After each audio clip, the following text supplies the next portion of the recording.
नमो नमः मित्रों, संस्कृत जीवनम में आप सभी का स्वागत है। तो हम लोग अपनी जो साहित्य वाली कक्षा है उसमें उपस्थित हैं, जिसके अंतर्गत हम लोग श्रीमद् भगवत गीता के द्वितीय अध्याय जो कि सांख्य योग है का अध्ययन कर रहे हैं। तो अभी तक हम लोगों ने कुल 58 श्लोकों का अध्ययन कर लिया है। तो आज उससे आगे के श्लोकों को लेकर मैं आप सभी के समक्ष उपस्थित हूँ।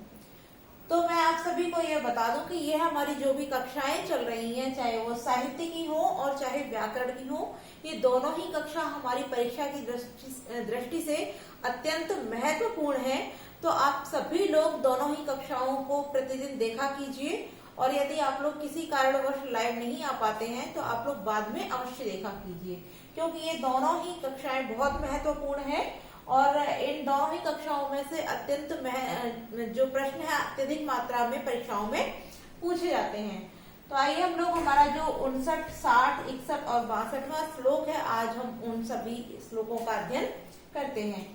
तो क्योंकि कल के कक्षा तक हम लोगों ने देखा कि जो श्री कृष्ण है वो अर्जुन को बताते हैं कि हे अर्जुन, कि जो कछुआ होता है, उन्होंने अपने 58वें श्लोक में कहा था कि जो कछुआ होता है वो क्या करता है, किसी भी अपने सम्मुख किसी भी प्रकार के खतरे को देख करके अपने सभी अंगों को चारों ओर से समेट करके क्या करता है, समेट लेता है।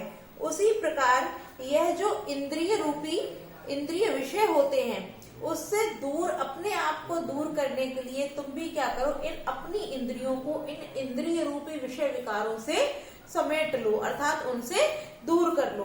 और जो व्यक्ति ऐसा कर सकते हैं, जो व्यक्ति ऐसा कर लेते हैं, तात्पर्य जो कछुए के समान अपनी इंद्रियों को इंद्रिय रूपी विषय विकारों से समेट लेते हैं, खींच लेते हैं, वही कैसे हो जाते हैं, वही व्यक्ति स्थित प्रज्ञ हो जाते हैं। तात्पर्य उन्हीं व्यक्तियों को हम क्या कहते हैं, स्थित प्रज्ञ कहते हैं। तात्पर्य उन्हीं को हम योगी कहते हैं। तो पुनः श्री कृष्ण जो है वो अर्जुन को पुनः जो स्थित प्रज्ञ व्यक्ति है उसके लक्षण के विषय में बताते हुए कहते हैं, और किस प्रकार से आगे सावधान करते हुए भी कहते हैं।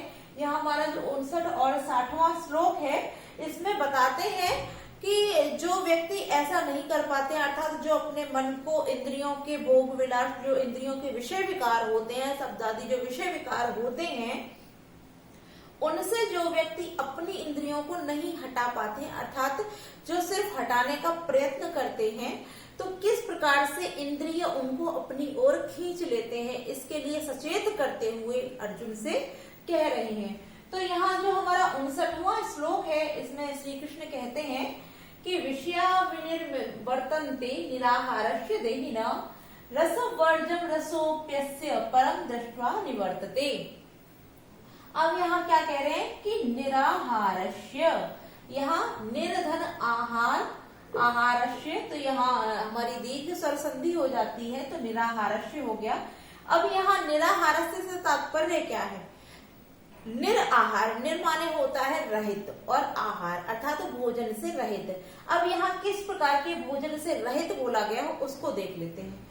तो यहाँ कहा जा रहा है कि इंद्रिय के जो विषय विकार रूपी, अर्थात जो इंद्रियों द्वारा विषयों का भोग न करने वाले जो प्राणी हैं, जो इंद्रियों के विषय विकारों का भोग नहीं करते हैं, यहाँ भोजन की बात नहीं की जा रही है। निराहार तात्पर्य जो इंद्रियों के विषय विकारों को नहीं भोगते हैं, अर्थात उनके भोग से दूर रहने वाले कौन, देहिना माने जो प्राणी होते हैं, वह क्या करते हैं, विषया विनिर्वर्तन्ते, विषयों से, अर्थात जो भोग विलास इंद्रियों के विषय विकार होते हैं, उनसे अपनी इंद्रियों को क्या करते हैं, विनिर्वर्तन्ते, अर्थात दूर कर लेते हैं या उनसे उनको त्याग देते हैं, अर्थात उनसे छूट जाते हैं।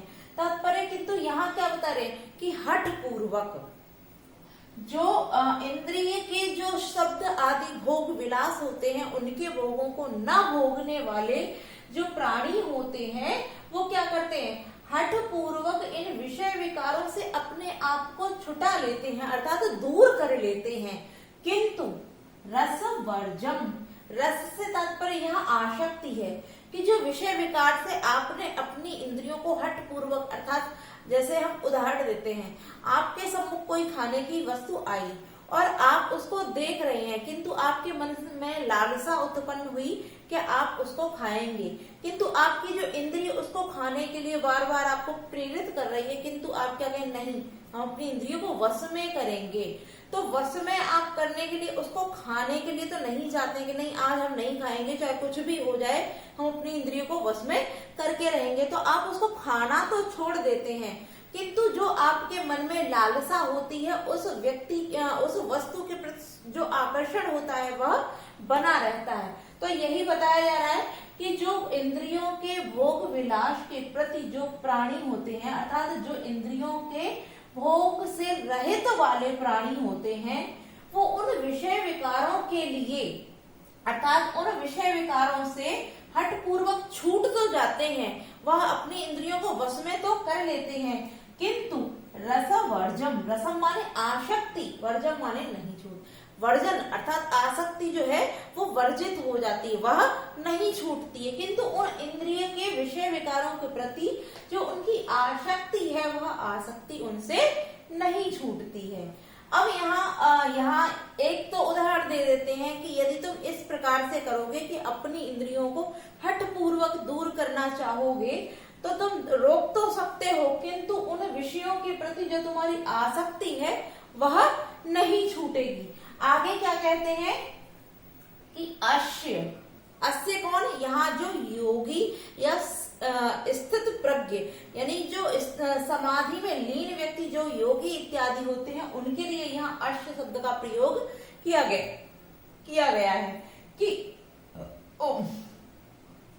अस्य तात्पर्य जो योगी व्यक्ति होते हैं, रसा अपि या रस अपि, रसो अर्थात उस आसक्ति को भी क्या करते हैं, परम दृष्टवा, परम से तात्पर्य यहाँ परमात्मा, कि उस रस को भी अर्थात आसक्ति को भी परम दृष्टवा परमात्मा को देख करके निवर्त दे, छोड़ देते हैं, अर्थात त्याग देते हैं।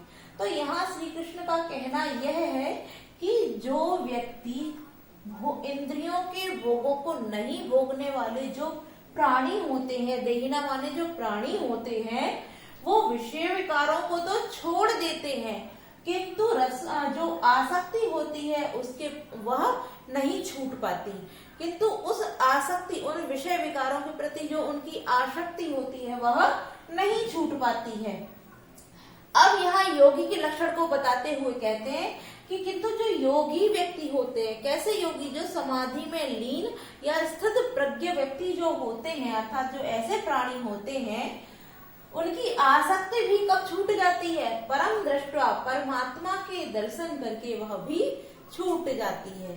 तात्पर्य जिस योगी ने घोर तपस्या की, अर्थात अपनी समाधि को प्राप्त किया और उस समाधि में ध्यान में रत रहते हुए जब वह उस समाधि में ही लीन होते होते परमपिता परमात्मा के वास्तविक स्वरूप का जो दर्शन कर लेते हैं, उनका इन इंद्रिय जनित जो विषय विकार होते हैं उसकी आसक्ति भी जो होती है वह भी उन लोगों की छूट जाती है।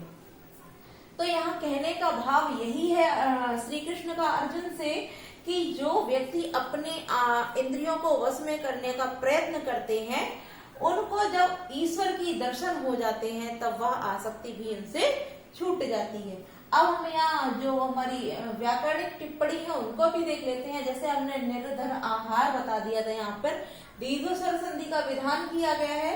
रसो अप्यस्य, यहाँ पर रसाधन अपि, तो यहाँ पर जो संधि है वो विसर्ग संधि है, उसके बाद में अपि धन अश्य, यहाँ पर यड़ संधि का विधान हो जाता है।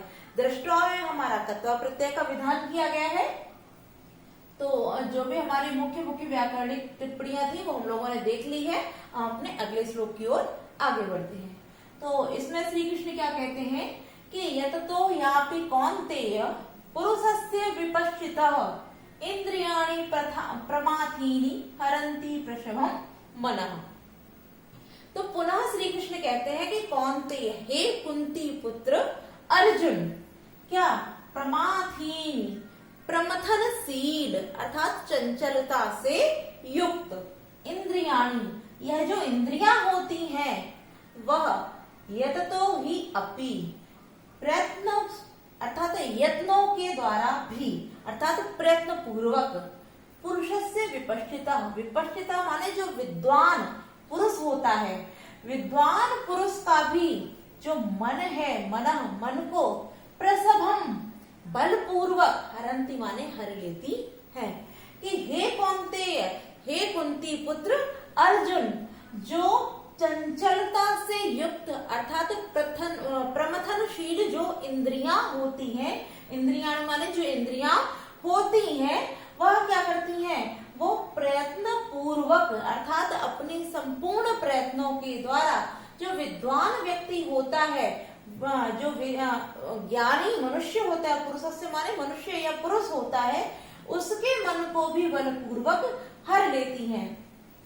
कहने का भाव यह है, यदि आप अपनी इंद्रियों को अपने वश में करना चाहते हैं, किंतु इंद्रियां भी इतनी चंचल होती हैं, यदि आपके अंदर किसी भी इंद्रिय अर्थात किसी भी प्रकार का विषय विकार थोड़ा सा भी उत्पन्न होता है, तब यह जो इंद्रियां होती हैं वह क्या करती हैं, वह जो मनुष्य ज्ञानी होता है अर्थात विद्वानी जन जो होता है, जो समाधि की ओर जाना चाहता है, तात्पर्य जो योग की ओर जाना चाहता है, जो ईश्वर की प्राप्ति करना चाहता है, ऐसे विद्वानी जनों की भी क्या करते हैं, मनों को ये बलपूर्वक हर लेती हैं। अर्थात तुम जो भी कार्य कर रहे हो वह सभी, अर्थात कहने का भाव यह है कि विषयासक्ति इतनी तीव्र होती है, यह योगी से योगी मनुष्य के ध्यान को भंग कर देती है। अब इसके लिए हम एक उदाहरण देते हैं आप सभी के समक्ष, आप लोग उस उदाहरण को अन्यथा मत ले जाइए, हम सिर्फ यहाँ जो हमारे लिए सटीक बैठ रहा ऐसा उदाहरण आप सभी के समक्ष प्रस्तुत करना चाहते हैं।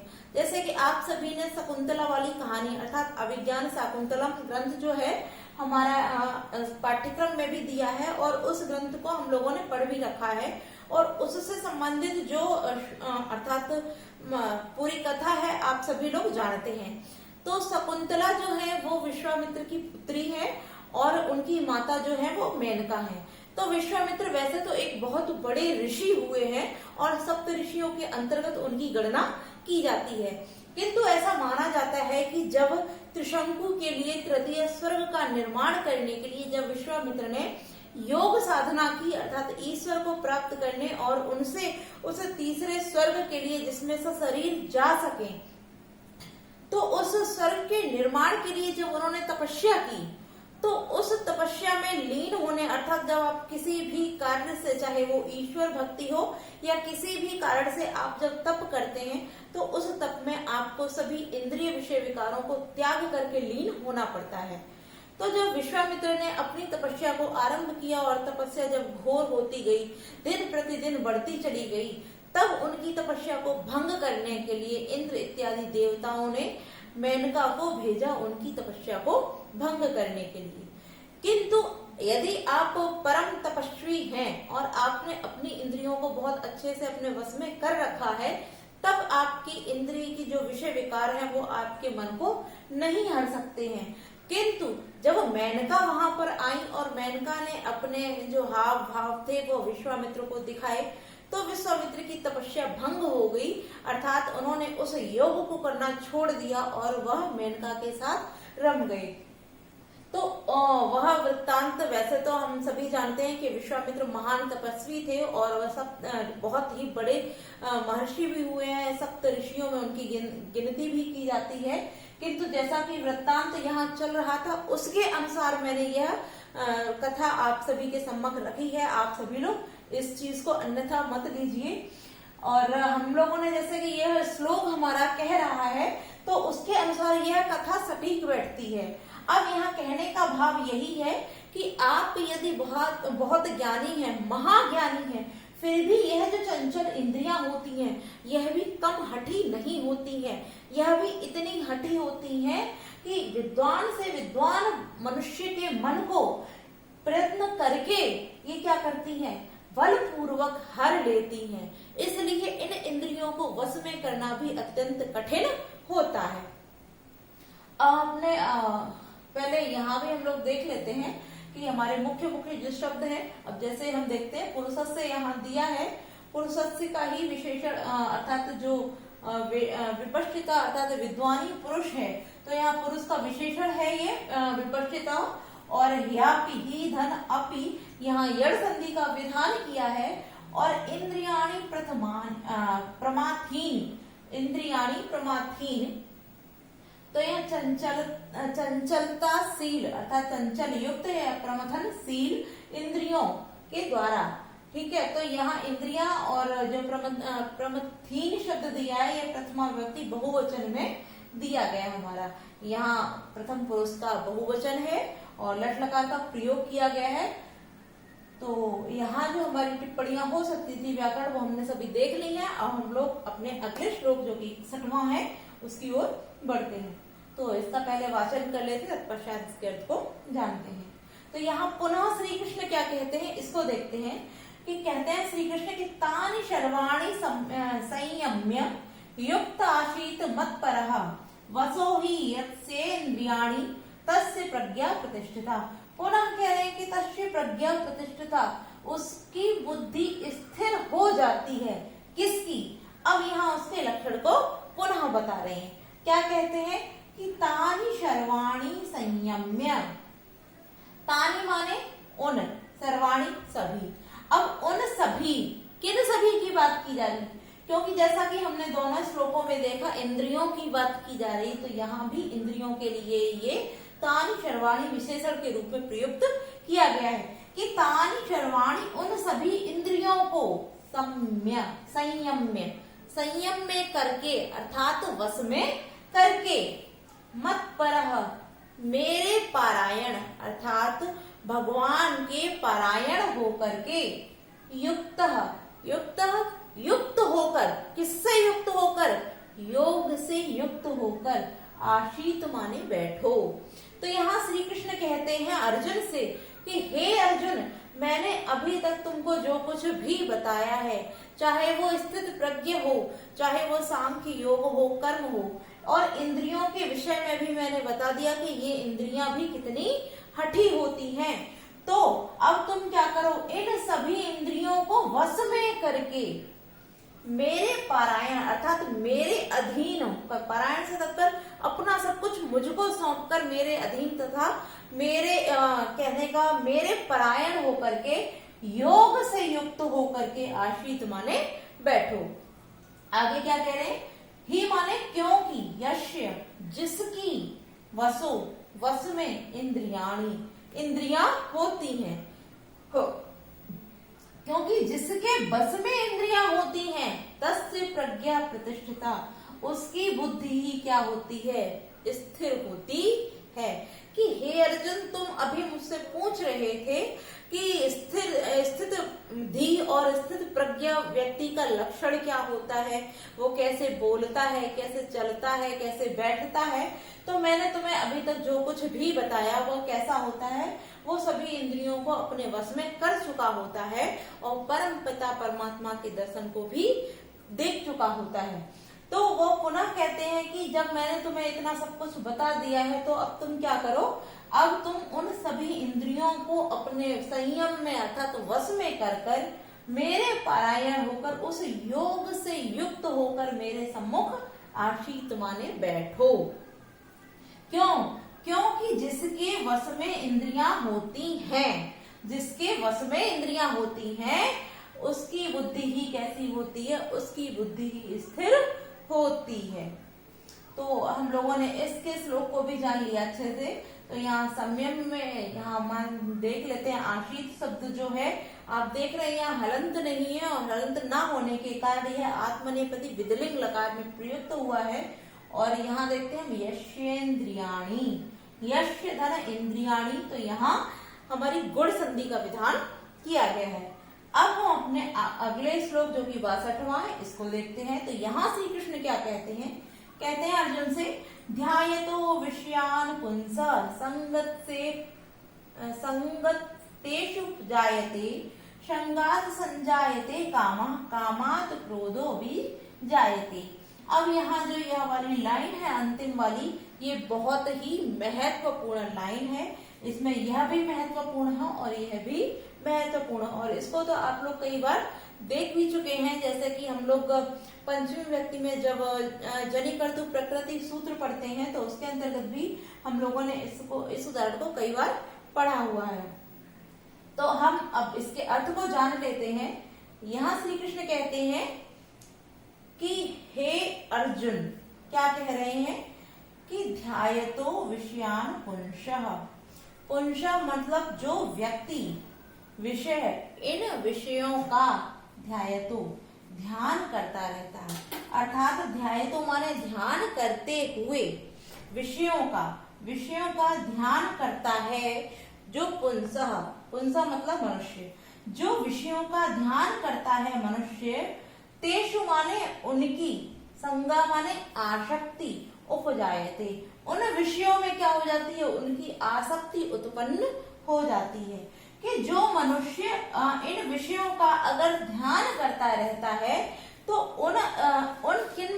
उन विषय विकारों में उसकी संग माने आसक्ति उपजायते उत्पन्न हो जाती है। यदि आप पुनः बार बार किसी चीज के बारे में सोचते रहेंगे तो आपकी क्या होती है, आपकी लालसा, कामना उसके प्रति जागृत हो जाती है। तो यही कहते हैं कि जो मनुष्य विषयों के प्रति सोचता है या ध्यान करता है तो उन विषयों में उसकी आसक्ति क्या हो जाती है, उत्पन्न हो जाती है।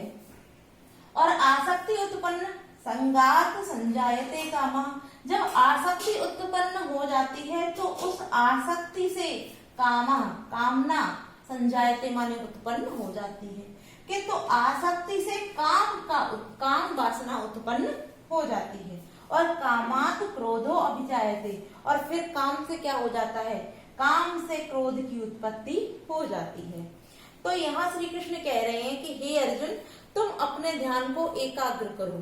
जो व्यक्ति विषय विकारों के विषय में बार बार सोचता रहता है तो उन विषयों में उसकी आसक्ति उत्पन्न हो जाती है। और जब आसक्ति उत्पन्न हो जाती है तो वहाँ काम वासना जागृत हो जाती है, अर्थात उन इंद्रियों के प्रति काम उत्पन्न हो जाता है। और जब काम उत्पन्न हो जाता है तो जब उन काम की पूर्ति नहीं हो पाती है तो वहां क्रोध भी उत्पन्न हो जाता है। तो यानी कि जब तुम्हारी संगति की आसक्ति उत्पन्न होगी तो उससे काम उत्पन्न होगा, और काम से फिर क्या हो जाएगा, क्रोध भी उत्पन्न हो जाएगा, जो कि पाप का बहुत बड़ा कारण होता है। तो अब इसका, क्योंकि जो 63वां हमारा श्लोक है वह इससे जुड़ा हुआ है, तो कल इसकी संपूर्ण व्याख्या हम 63वें श्लोक के साथ देखेंगे। तो आज इतना ही। नमो नमः।